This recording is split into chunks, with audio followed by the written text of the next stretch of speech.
Square are one of the few publishers that always release a demo ahead of the game's release, and with the next chapter in Final Fantasy VII Rebirth, we get to sample a slice of the game before it launches at the end of the month. Now, as a demo, this is more a preview than a review, but it should represent the lion's share of the game's technical makeup, and we can gauge any changes or improvements across a wider sample point with the final release performance review.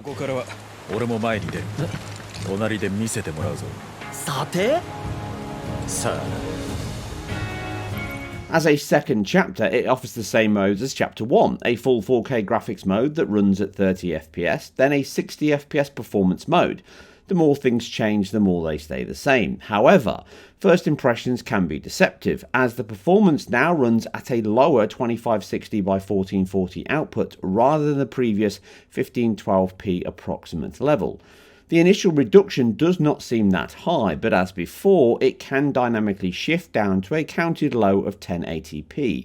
Now, this may be the same as the prior version, but it certainly runs on average at a lower resolution than Chapter 1. Being a PS5 exclusive now means the team can push harder on geometric density, quality, effects, and post-processing. We do have many counts that come in lower than before, and even in side-by-sides we have an approximate 1800p low resolution for the graphics mode, it may go lower, and a 1080p low for the performance mode. The image can be soft in that full 4K graphics mode, but in the performance mode we get a drastic clarity and detail reduction. Any thin geometric edges can now blend and even disappear at times. Any high frequency details in objects, textures, or distant objects can be smudged and reduced. This affects anything perpendicular to the camera, and when shifting from graphics to performance mode, the reduction in clarity is apparent.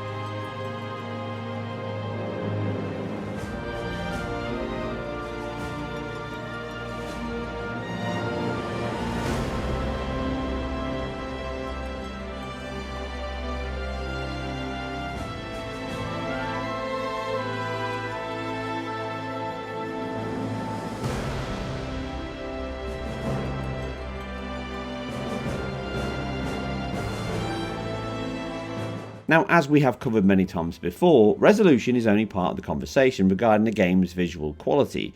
As before, the art design does all the heavy lifting, and the game can look very impressive at times, from high quality character models, flamboyant Japanese hairstyles, dramatic particle effects, and alpha mixed with dynamic light, cinematography, and post-processing effects in bloom, depth of field, subsurface scattering, and Unreal Engine solid per pixel motion blur runs on both modes. Now, this is altered for the faster frame rates in performance, but it can also blur the image slightly more in the action sections, and as we covered in Final Fantasy XVI, some tweaks here may help the balance between the offline CGI look it offers, balanced with the clarity needed for gameplay. What this results in is a game that can look sub 1080p at times in the performance mode, and softer than a full 4K in that graphics mode. The benefits of that TAA upsampled solution used is the post effects are native to the game's output, and the game is very stable under motion, with both modes not suffering from aliasing or sub-pixel shimmer often, and this is always a balance. Now, I would like to see the final game reduce the TAAU coverage slightly in both modes, and maybe even run FSR 2 or 1 in its quality mode, as the high resolution may benefit the image clarity. Raising the bitmap bias would increase texture sampling when under that native 4K output, which would increase sharpness and detail, specifically in that performance mode, to reduce the gap between both modes. Texture filtering could be higher in both, and also some textures are of a low quality anyway, adding a post-sharpening pass if possible. We will certainly dig more into this aspect in our full performance review. Aside from this, the graphics and performance mode really only change in resolution outputs. Cascaded shadow maps look the same quality, aside the resolution dip. Level of detail and object triangle count is also subtly reduced in performance mode, and this may also have a level of tessellation applied to the characters to improve them in the graphics mode, as seen here on the shoulder and hat of Tifa. But the biggest thing you will notice between the two is the far sharper image in graphics mode and the far smoother frame rates in performance.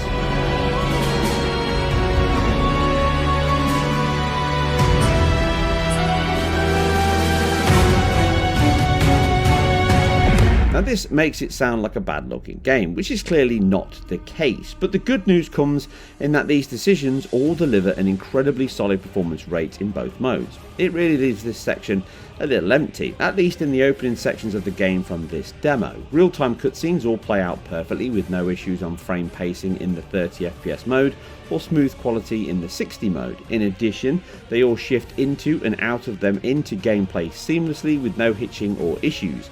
These really help the polish and heavy story focus these games have and ensure that performance never becomes a problem. Running out into the wilds of Nibelheim or fighting these little beasties or giant angry rockmen, the frame time graph is largely locked at the required 33 or 60 millisecond pacing. I did spot a couple of single drop frames in the performance mode which are invisible to the player, but our tool is precise enough to pick these up. In fact, the only dips I could find were in the village centre when you run through what is likely a memory streaming related issue, which are brief single 33 millisecond spikes causing a counted but minor low of 55.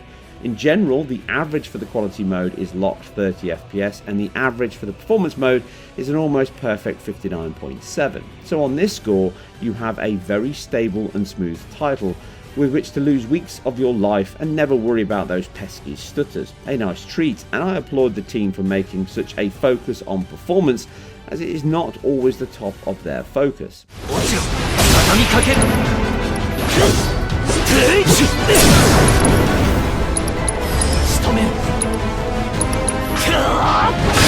And that's it for a fast look at Final Fantasy VII Rebirth, even if it is the demo version. Don't worry, we will be back very soon with more on this title, the full game, and to see how much things have changed once we go full on in the world of Final Fantasy. Remember, if you like what we do here on IGN Performance Reviews, then keep it IGN, and we'll catch you on the next one.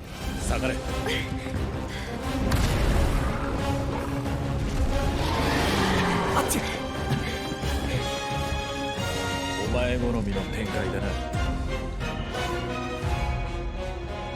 そうでもない。マテリアの守り手。